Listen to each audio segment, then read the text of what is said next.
si Mr. George po na matali kong kaibigan. Talagang napakagandang advokasya to ni Mr. George bilang presidente ng AS po. 30 to 40,000 riders po ginawa niyang membro ng SSS po.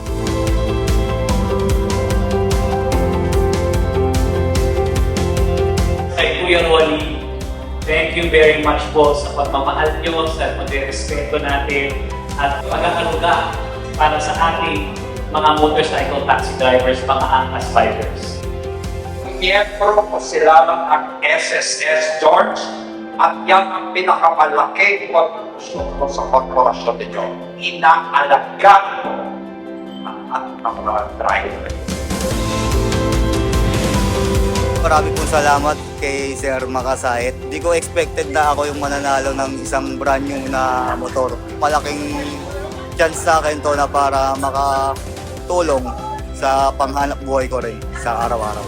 Dito sa ginawang agreement ng Angkas saka ng SSS, maganda naman siya para sa amin na magiging beneficiaries at mga kagaya namin na Angkas biker or mga rider. Kung mayroon pang mas maipapaganda na mga ibang beneficiaries, asahan na lang din namin na maibibigay sa amin na maayos ni Angkas Management. Kung kayo ay mga hindi pa nakarehistro sa bilang membro ng SSS, magparehistro na kayo sa SSS dahil malaking tulong to para sa ating lahat.